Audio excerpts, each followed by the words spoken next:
Hey guys, well in this video I want to talk about change. I want to talk about my personal situation as I reflect on it, and you could apply your personal situation based on some common principles I'm going to use to talk about change. And some of the conversation is me just talking things out with myself, so take it for what it is.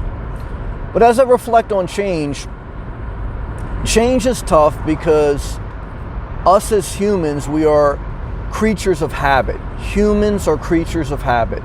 So change is the opposite of habit.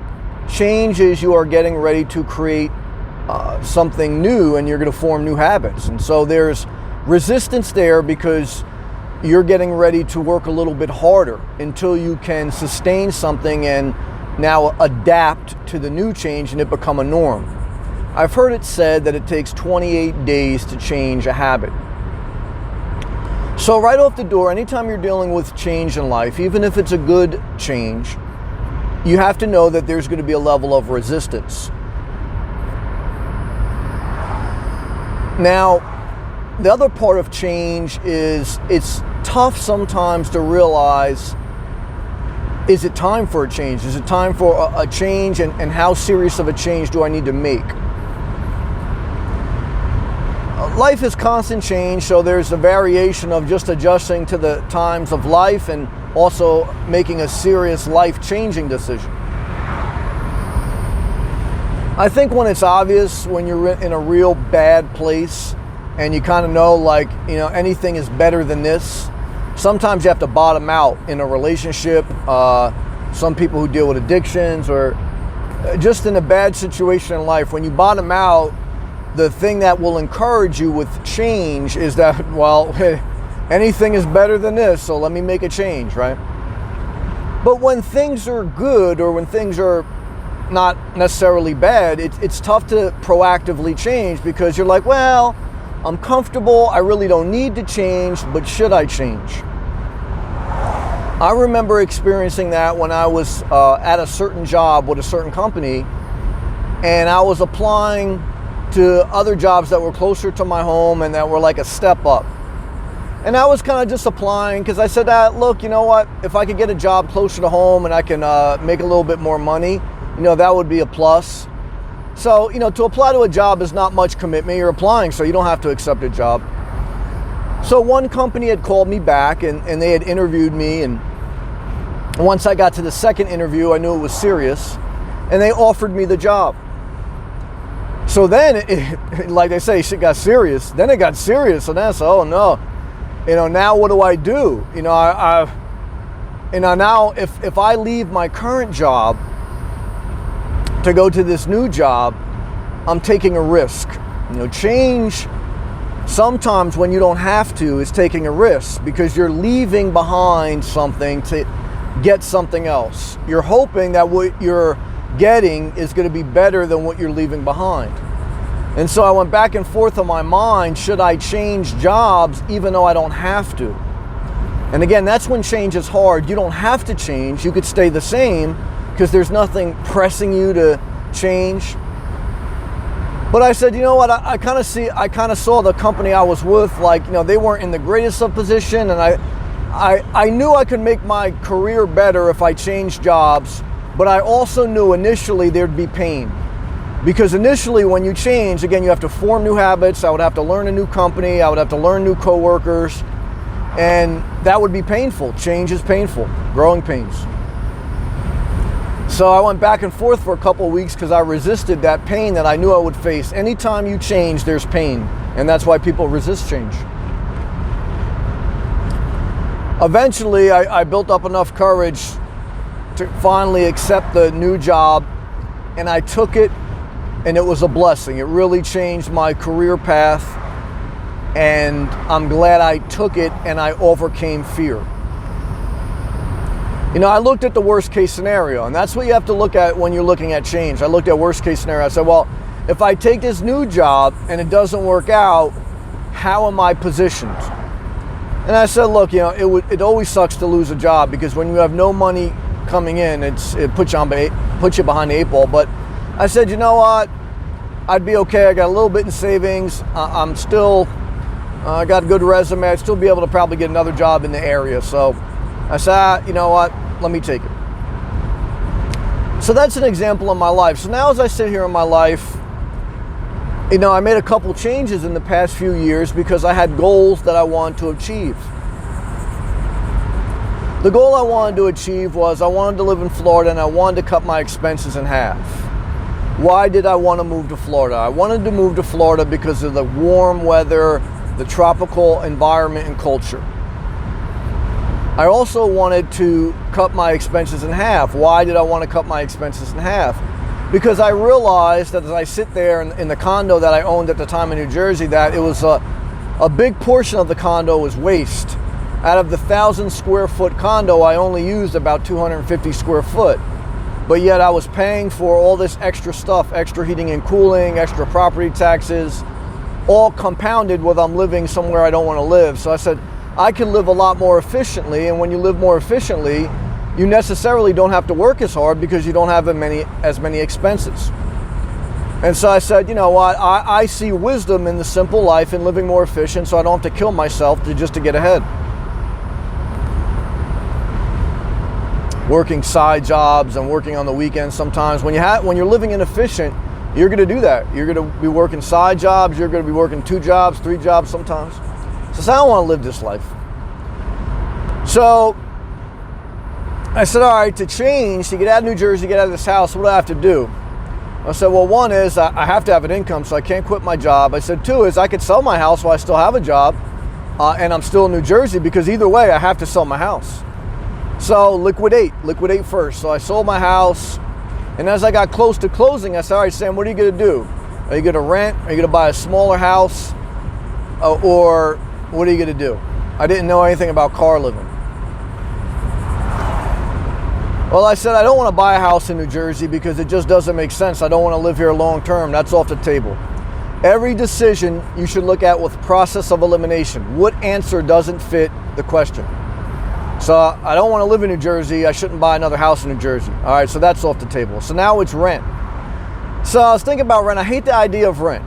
Rent gives you your flexibility, and that's the asset of rent. And you don't have maintenance. But it is a little bit of a waste of money to some extent. It provides shelter, though, and I'm not going to say it's a total waste. So, but I just said, I really don't want to rent. Is there any other options? So I was looking on YouTube at downsizing, and I was even talking to, at that time, my manager, and he had mentioned the idea, Sam, it sounds like, you'd be a good candidate for like buying an RV. And I never heard of RVs because I heard of RVs, but I never went camping when I was young. I was never in the camping culture. So I started looking at RVs on YouTube, and then I started to see people living full-time in their RV, and then I started seeing people living full-time in their van, and then even their car. So, oh crap, I said, that's interesting. And I said, I think I could do that. My biggest obstacle living in my car in New Jersey was going to be the winter. And I said, well, let me give it a shot. I'm young enough, I'm healthy enough. Let me make this change, because I really got no downside. I said, I don't want to buy a house.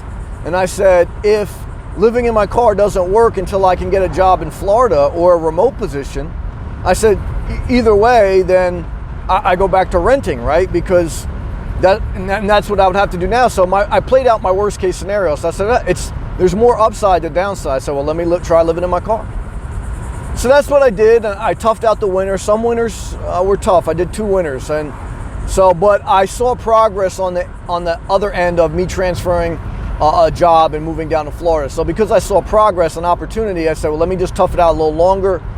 Sure enough, I was able to obtain a remote position, move down to Florida, and I didn't have to wait for my lease to expire. I didn't have to sell a house. I was ready to go. And just about as soon as I got the remote position, everything was ready, moved down to Florida. So now here I am in Florida, lived here for about a year. This is my current situation. I've traveled just about the entire state, or every part of the state that I'd want to go to. Why is that important? That's important because before you would even consider putting down roots, you need to understand the lay of the land. And you want to pick the area that most inspire you. So again, remember, I didn't get into RV to travel the country aimlessly or anything like that. So after traveling Florida, I said, all right, these are the areas I like best. I looked at property. I've looked at property in the area. So I say to myself, is the next step in my life changing, living full-time out of my car now, and buying a property in the area I like most? A property below my means. It would basically be an RV lot to park an RV on, and there's one that actually even comes with a travel trailer on it, so I wouldn't even have to do anything there immediately. Why would I do that? For stability, because at a certain point, look, again, you do get wore out living on the road. You know, you could do campgrounds, you could do free camping. I've done it, so I'm testimony you could do it. But I'm here to tell you, after a period of time, it wears on you. And as you get older, you do worry about that. You know, the older you get, I think the more level of stability. I'm still very young, but I do think about down the road. I mean, I don't want to buy a property. I don't know. I don't want to say that. But why would I be buying a home base? To add stability, to at the end of the night, just kind of like have a place to go, that I really don't have to stealth camp. I really don't have to worry about a campground. And it's just not constant movement. It's just off the road. Why do I resist that change? Because it's not a clear-cut answer if it's the best thing. I mean, I'm already in Florida for a year. I'm already living in my car.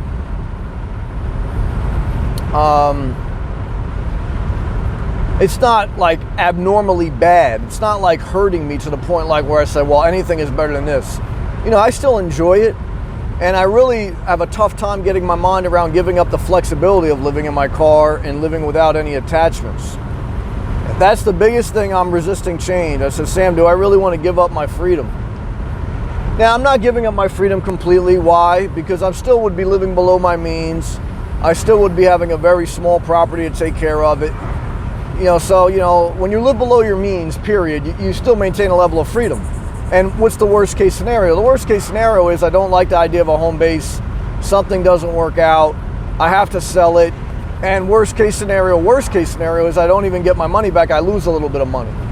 I mean, I don't think I would lose everything because I think land would still be worth something. Land tends to, always be worth something. Whether it appreciates or stays the same or lose value, it's always worth something.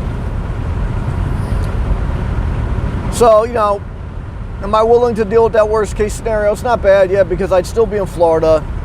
It still wouldn't cause me to be in poverty. But do I want to deal with any of that and just keep living this life? I don't know. I'm talking this out. I'm analyzing with you. And this is too what you got to think about if you live full-time on the road. These are the thoughts you have to think about eventually. Now, some people may want to live full-time on the road forever. There's nothing wrong with that. That's on them. Everyone's different. But it's interesting to see what my next step is for change. If I should change, if I shouldn't. Right now, what am I geared to doing? It's interesting. I mean, right now in my mind, as I ask myself that question, I say I'm almost 50-50. I'm almost 50% chance I get a home base and 50% chance I won't. But I will say this, I mean, obviously it's on my mind a lot more now than it was in New Jersey. Because in New Jersey, I had no desire to even look at a home base because I wasn't in Florida yet. I didn't get to see around, and I wasn't going to commit until I got settled in Florida. And even initially when I got here, I looked at home bases. But I didn't want to be too quick because I wanted to travel around a little bit, and I wanted to see how it was living full-time in my car in Florida without a home base to see, because again, once you make the decision to change, you'll never be able to go back to things being exactly the same. And that's why most people are cautious to change, because once you make that decision to change, could I live in my car again? Yeah, but I think it would be a little bit different. The mindset would be different. It'd be weird. It'd be like, now I'm going back in my car. What's the goal? I don't know. But you have to be cautious that nothing stays the same, right? So you can't just cling to staying in your car forever if, you feel like, the time is over. I don't have a clear-cut answer in this video, so I don't want to stretch it out. The video is going a little bit longer than I usually make most of my regular videos that aren't live feeds. So, but I thought it would be helpful, a good exercise to share with you on the subject of change, why we resist it, give you some examples in my life of change, and share with you my current circumstance. I mean, a lot of people watch these videos that I make, whether it's about living in Florida, but a lot of times living on the road, living in their car. And no matter what your situation, no matter why you watch the video, change is part of life. Humans are creatures of habit. Humans are creatures of habit. So change is always going to be hard. But many times change is necessary because life is constant change, and the only way to move forward is to change. So some thoughts to think about. Best of luck to you on your journey. I know it's not easy to make a decision. But while you are in limbo of making a decision, remember to live each day to the fullest.